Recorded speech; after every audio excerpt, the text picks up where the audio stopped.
Jésus, enseigne-nous à prier, apprends-nous à prier. Car de toute évidence, Jésus priait d'une manière particulière. Ils avaient entendu des rabbis, des maîtres prier, mais Jésus avait quand même une façon de prier tout à fait particulière, ce qui les a conduits à vouloir être enseignés. Alors on va lire Matthieu 6, verset 10 seulement, puisque ce soir nous allons parler de la volonté de Dieu. Que la volonté de Dieu soit faite. On lit Matthieu 6, verset 10, on fera une deuxième lecture après, toujours dans Matthieu. Mais d'abord, lisons Matthieu 6, 10. Que ton règne vienne, c'est ce qu'on a vu la dernière fois que nous sommes réunis ici même, que ton règne vienne, que ta volonté soit faite sur la terre comme au ciel. Et puis on va lire Matthieu 26, verset 42. C'est notre Seigneur Jésus qui va formuler cette prière. Étonnante prière, si on y réfléchit un instant, car à ce moment particulier, lorsque Jésus est dans le jardin de Gethsémanée, que se profile à l'horizon la croix, qu'il est venu donner sa vie sur la croix, et depuis qu'il est né, il a accompli la volonté du Père. Dans tout ce que le Père lui avait demandé, il a accompli la volonté du Père. Mais là, face à la croix, il va formuler cette prière, et d'ailleurs, on le sait, par des textes parallèles, non pas une fois, mais 3 fois. 3 fois. Matthieu 26, 42, il s'éloigna une seconde fois, il a déjà formulé cette prière. Rappelez-vous, il a demandé à ses disciples de venir avec lui, il a pris 2 de ses disciples avec lui. Il va les trouver endormis, il va leur dire « Mais vous n'avez pas pu veiller 1 heure avec moi ?» Ils se sont laissés gagner par le sommeil, ils se sont endormis au moment où leur maître avait certainement le plus besoin d'eux. Mais peu importe si ils sont défaillants, lui retourne dans la prière et il va formuler une 2e fois. On le sait, je le répète, une 3e fois il a fait cette prière. « Mon Père, s'il est possible que cette coupe s'éloigne sans que je la boive, mais que ta volonté soit faite. Amen. » S'il est possible que cette coupe s'éloigne sans que je la boive, bien sûr la coupe, vous l'avez tous compris, c'est la coupe de douleur, la coupe de souffrance, c'est la croix. Et Jésus, face à cette croix, tout fils de Dieu qu'il est, il est aussi fils de l'homme. Et il est là dans un combat quelque part. Et il va devoir soumettre sa volonté à la volonté de son Père.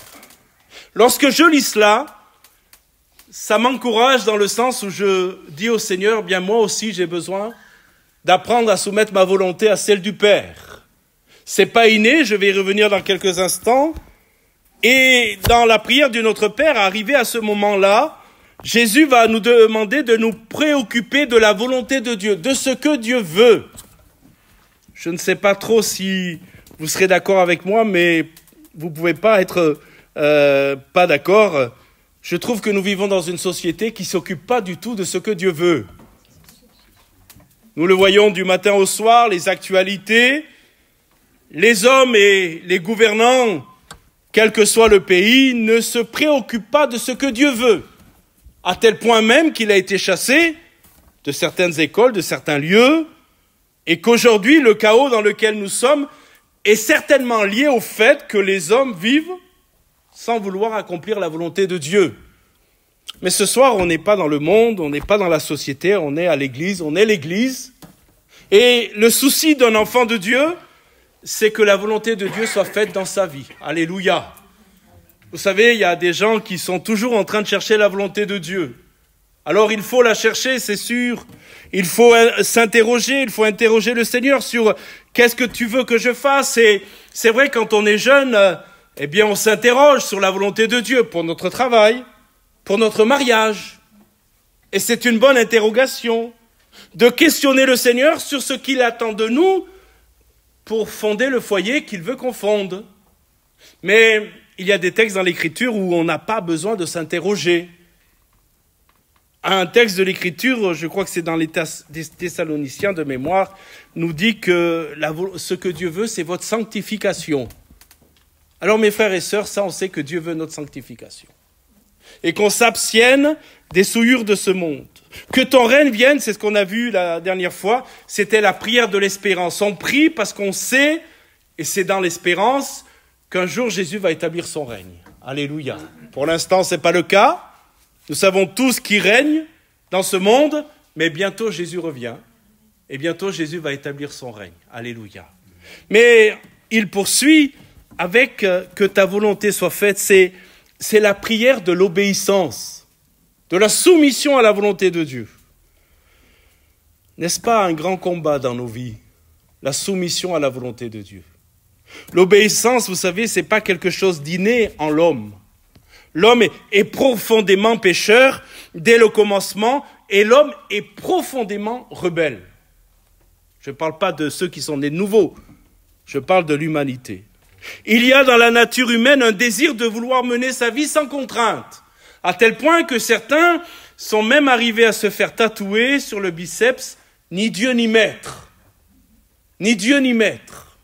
Sauf que ils peuvent le tatouer tant qu'ils veulent, mais nous avons tous un maître.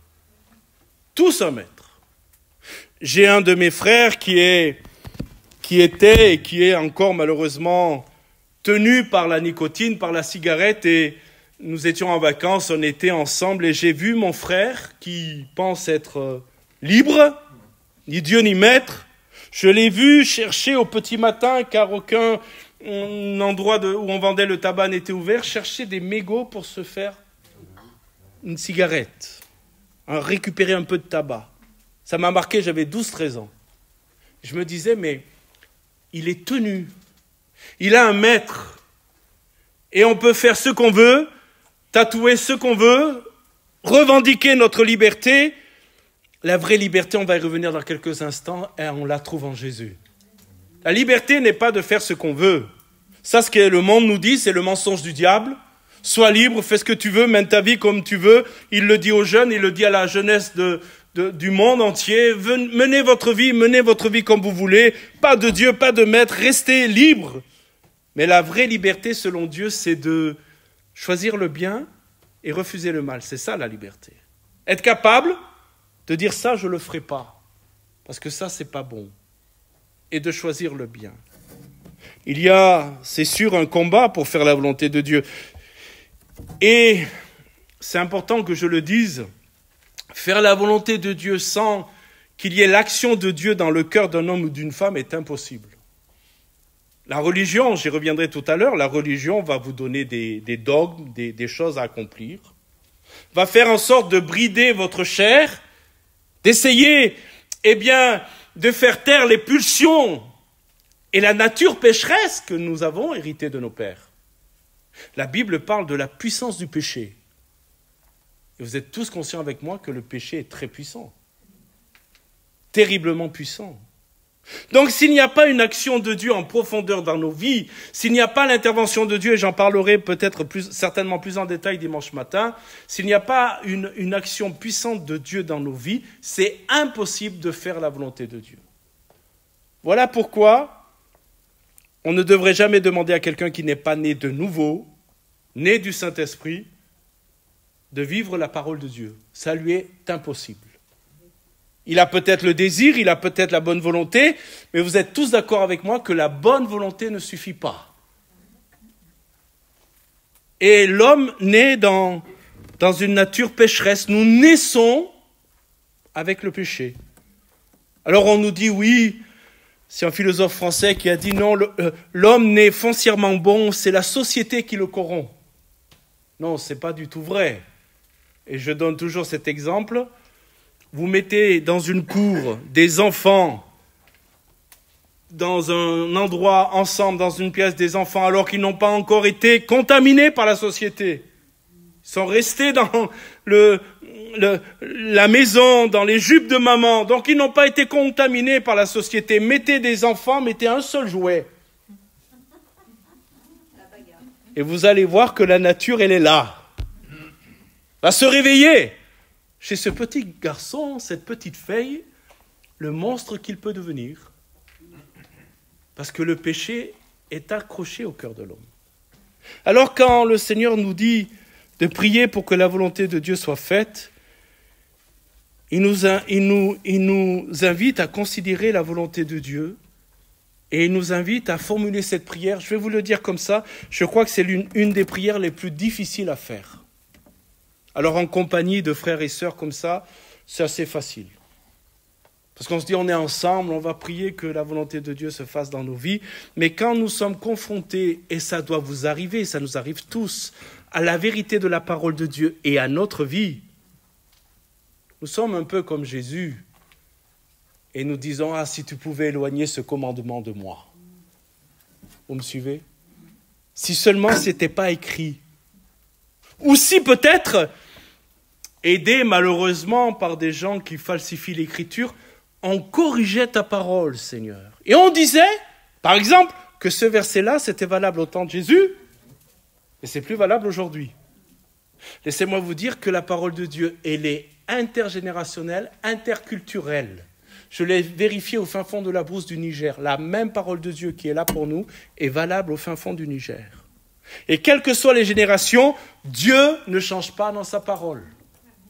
Et même si le monde évolue, nous restons attachés à la parole de Dieu. Et la vérité, peut-être ça ne concerne personne, mais ça peut concerner des gens dans l'Église. La vérité, c'est que lorsque nous sommes confrontés à la vérité de la parole de Dieu, il y a la volonté de Dieu et puis il y a nous. Et les corrections que le Seigneur nous demande de faire. Sauf que ces corrections, elles ne sont pas faciles. Et comme Jésus, nous avons envie de dire au Père, « Ah, si tu pouvais éloigner de moi ce verset. » J'ai entendu, et je n'ai pas vérifié, mais j'ai entendu qu'un des présidents des États-Unis, je crois que c'est Jefferson, a écrit sa propre Bible. Vous vérifierez ça. Ça vous dit quelque chose? Et c'est la Bible de Jefferson. Et je crois, de mémoire, qu'elle fait 80 pages. Parce qu'il a effacé tout ce qui ne lui plaisait pas. C'est pratique. Sauf qu'il peut effacer ce qu'il veut. La parole de Dieu reste la parole de Dieu.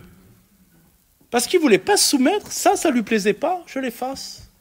Et vous regarderez sur Internet, c'est la Bible de Jefferson. Il a fait sa propre Bible. Notre nature refuse bien souvent la volonté de Dieu. Et nous savons par expérience, je le disais tout à l'heure, que la bonne volonté ne suffit pas. Moi, j'ai grandi dans une famille de tradition catholique, je vous l'ai raconté, je faisais mon petit truc à moi, mais je vous promets que j'avais la bonne volonté. Je voulais faire bien. Je voulais faire bien. Quand je faisais mal, j'étais malheureux. Mais j'étais incapable de faire le bien. Incapable.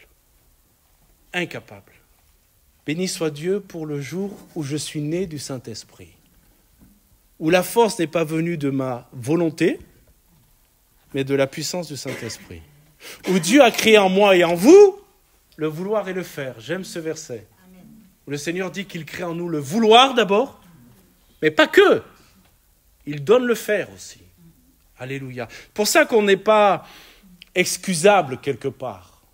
Qu'on ne peut pas toujours revendiquer la fragilité de notre volonté. Parce que le Seigneur, et on le verra dimanche matin, avec le renouvellement de l'intelligence, nous donne les moyens d'accomplir ce qu'il nous demande d'accomplir. Faire la volonté de Dieu, c'est accepter d'abord un acte divin de transformation.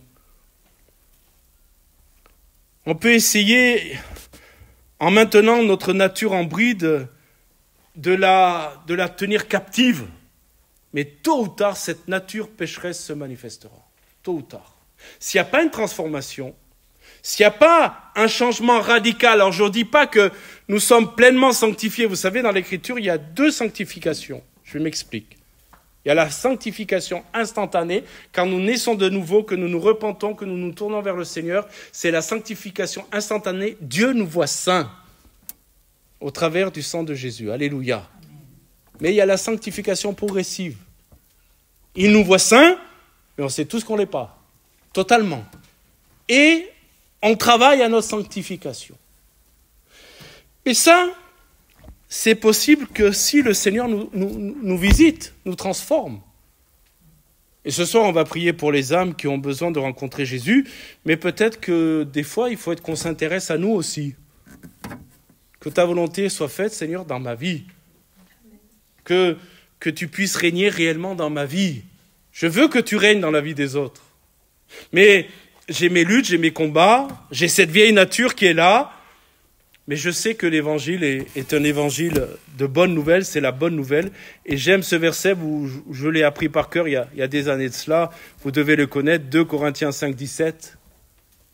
Je vais commencer, vous allez le finir. Si quelqu'un est en Christ, il est une nouvelle créature ou une nouvelle création. Les choses anciennes sont passées, voici toutes choses sont devenues nouvelles. Ça, c'est le miracle de la nouvelle naissance. Si quelqu'un est en Christ, non pas qu'il suive l'Église, qu'il aille au culte, qu'il aille aux réunions de prière, qu'il prie 20 heures sur 24, ou qu'il lise 30 chapitres par jour. Non, si quelqu'un est en Christ, il est une nouvelle créature. Le Seigneur Jésus nous dit dans Jean 8, 36, « Si donc le Fils vous a franchi, alléluia, vous serez pas libre seulement. » J'aime bien ce réellement. Parce que le Seigneur nous dit, il y a une vraie liberté, il y a une fausse liberté. Il y a une liberté qui n'en est pas une. Une liberté qui vient peut-être de la religion, qui apporte ses rites, ses principes, qui essaye, je le disais, de dompter cette vieille nature. Ça, c'est pas une réelle liberté. La réelle liberté, c'est quand Christ nous a franchis. Alléluia. De la puissance du péché. Alors vous allez me dire, est-ce que nous sommes toujours, parfaits? Est-ce qu'il ne nous arrive pas de pécher? La grande différence entre un enfant de Dieu et quelqu'un qui n'a pas rencontré Jésus, il lui arrive de pécher. D'ailleurs, vous savez que l'Écriture entrevoit la pensée qu'un chrétien peut pécher. Si quelqu'un a péché, il y a un avocat auprès du Père. Donc le Seigneur ne dit pas que parce qu'on est au Seigneur Jésus, on ne va plus pécher. Mais vous savez, la grande différence, c'est qu'on ne se complaît plus dans notre péché. Et s'il nous arrive de pécher, le Saint-Esprit nous reprend, la conscience aussi, mais le Saint-Esprit nous reprend, et on demande pardon au Seigneur. Alléluia. Avant, on se vautrait dans le péché sans tenir compte du tout, même de notre conscience. Mais le Saint-Esprit est là pour nous reprendre. Vous voyez, la religion apporte ses rites, ses principes, mais soyons bien clairs ce soir, pour entrer dans le royaume de Dieu, il n'est pas question de religion et de rite. Il est question de faire la volonté de Dieu. Savez-vous que l'homme, écoutez bien ce que je vais dire, est profondément religieux. L'homme est profondément religieux. Vous allez au fin fond de la brousse, de n'importe quelle brousse, vous allez trouver des gens qui ont une religion. Même l'animisme, là où on a travaillé au Niger, c'est des animistes, c'est une religion. Et les hommes aiment la forme, aiment le religieux.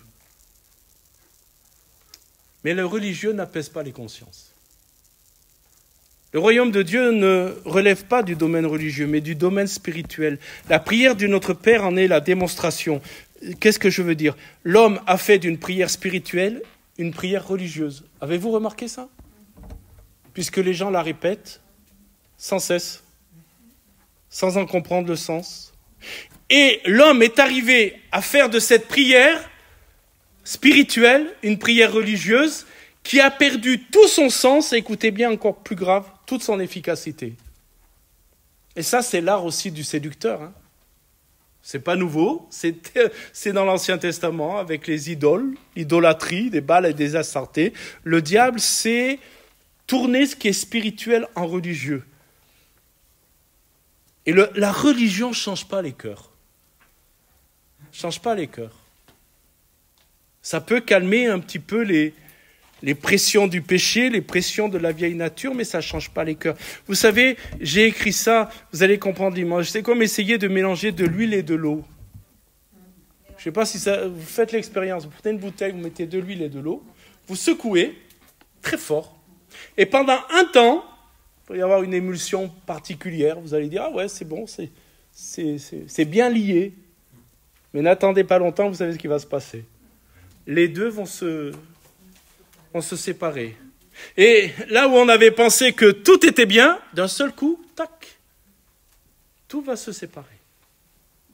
C'est ce que la religion essaye de faire. Elle essaye de camoufler le mal par-delà des rites, des prières ou des sacrifices ou ce que vous voulez. Mais ça ne sépare pas. Le cœur est pas séparé du péché. Merci Seigneur parce qu'un jour tu es venu et tu as fait grâce à nos vies. Alléluia. Ton sang nous a purifiés de tout péché. Je vais terminer avec un dernier texte que vous connaissez bien. Un jour, on étudiera ce passage parce qu'il est vraiment profond. C'est dans Matthieu chapitre 7. 7. Matthieu 7, verset 21. Vous lirez tout le passage à la maison. Vous connaissez de toute façon ce texte et ce contexte. Ceux qui me disent, vous y êtes, Matthieu 7, 21. Ceux qui me disent, Seigneur, Seigneur, n'entreront pas tous dans le royaume des cieux. Mais celui qui fait la volonté de mon Père, qui est dans les cieux, lui rentrera dans le royaume des cieux. Plusieurs choses, rapidement. D'abord, le Seigneur dit, ceux qui me disent Seigneur, Seigneur n'entreront pas dans le royaume des cieux, n'entreront pas tous. Ça ne veut pas dire qu'il n'y en a pas qui rentreront. Et il ne faudrait pas qu'on soit radical et catégoriste en disant ouais, mais il y en a qui disent Seigneur, Seigneur, mais finalement, ils n'entreront pas dans le royaume des cieux. Le Seigneur ne dit pas tous. Ça, c'est peut-être le côté religieux. Seigneur, Seigneur. Vous savez, dans le ministère, on voit des drôles de choses. Un jour, nous étions invités à la table d'un couple qui avait des filles. Vous allez comprendre pourquoi je spécifie qu'ils avaient des filles. Et quand on a été invité à la table de ce couple, le mari avait Jésus dans la bouche, mais tout le temps, partout. Vous savez, je ne sais pas si vous voulez impressionner le pasteur qui les visitait. De toute la soirée, il n'a pas arrêté de citer tel verset, de parler de Jésus, tout ça. Et puis, quelques temps après, quelques semaines après, on a appris que sa femme nous a appelés en disant j'ai dénoncé mon mari parce qu'il a commis l'inceste sur une de mes filles, sur une de nos filles. Voyez, Seigneur, Seigneur, Seigneur. En même temps, son Seigneur n'avait, enfin le Seigneur, parce que c'était pas son Seigneur, le Seigneur n'avait pas changé son cœur. Mais rappelez-vous ce que dit Jésus ici. C'est celui qui fait la volonté de mon Père. Je vais le dire comme ça, et j'espère que je ne vais pas être trop brusque, mais je vais le dire comme ça. Ce n'est pas le blabla que le Seigneur regarde. C'est la réalité des cœurs. Vous savez, quand vous enlevez les feuillages, vous vous souvenez du figuier maudit? Impressionnant ce passage-là. Quand le Seigneur enlève les feuilles, il dit, mais il n'y a pas de fruits. Et vous savez comment il a réglé la question, hein? Et des fois, il y a « Seigneur, Seigneur ». Alors, je ne dis pas qu'il ne faut pas dire « Seigneur » dans vos prières. Vous avez tous compris, hein? Je dis simplement que ce qui compte pour le Seigneur, c'est de faire sa volonté. Mais c'est là où, et je vais conclure, soumettre notre volonté à la volonté de Dieu, on a besoin de prier pour ça. Oui, il faut prier pour pardonner, on en parlera. Il faut prier pour notre pain quotidien. Mais il faut prier, je crois, tous les jours. Je ne sais pas vous, mais quand vous levez le matin, avant de partir, Seigneur, aide-moi dans cette journée à faire ta volonté. Parce qu'il faut dire la vérité, il va y avoir plein de séductions, plein de tentations, plein d'occasions où je peux passer à côté de ta volonté, où je peux faire ma volonté. Quand je travaillais, je vous donne ce témoignage. Quand je travaillais dans l'éducation nationale, ma directrice, à midi, je faisais une permanence de midi à 1h et j'avais la directrice en face dans le bureau. Et elle me disait, Monsieur Nover, s'il y a un appel, vous dites que je ne suis pas là. Je lui ai dit, je ne peux pas dire que vous n'êtes pas là, vous êtes sous mes yeux. Donc je ne mentirai pas. Monsieur Nover, vous dites que je ne suis pas là. Je dis, je dirais que vous n'êtes pas disponible. Vous avez le droit de ne pas être disponible. Mais jamais je dirais que vous n'êtes pas là. Je n'étais pas contente. Débrouillez-vous que je ne sois pas dérangé. Vous ne serez pas dérangé. mais je ne mentirai pas. Alors elle a accepté, et un jour elle a perdu son papa. Elle m'a fait appeler, Monsieur Nover, venez à mon bureau. J'ai besoin de vous voir en toute urgence. Je ne savais pas qu'elle avait perdu son papa dans le week-end. J'ai dit, qu'est-ce que j'ai fait? Vous savez, je ne sais pas vous, mais quand vous êtes convoqué par la directrice, on passe tout dans la tête, on dit, j'ai fait quoi? J'ai fait une bêtise, qu'est-ce que j'ai pas fait? On y va, petitement, elle était en larmes. Elle m'a dit, Monsieur Nover, priez pour moi. Elle avait appris que j'étais chrétien, que je servais Dieu déjà dans l'église, je m'occupais de la jeunesse entre autres. Elle m'a dit, priez pour moi. Parce que j'avais perdu ma maman quelque temps auparavant. Elle a dit, j'ai vu comment vous avez traversé le deuil de votre maman. Et j'ai besoin de la prière. Et cette femme, j'ai prié pour cette femme dans son bureau. Parce qu'elle savait aussi que je voulais vivre ma vie, même dans le domaine professionnel, en me soumettant à la volonté de Dieu. Mes frères et sœurs, ça marque ceux qui nous entourent. Au début, peut-être, ils nous regardent bizarrement, mais un jour, ils vont se souvenir que nous, on est sérieux. Et vous savez, dans ce monde, il n'y a pas beaucoup de gens sérieux. Et que les chrétiens soient sérieux. Amen. Intègres, fidèles à la parole de Dieu. On va prier le Seigneur.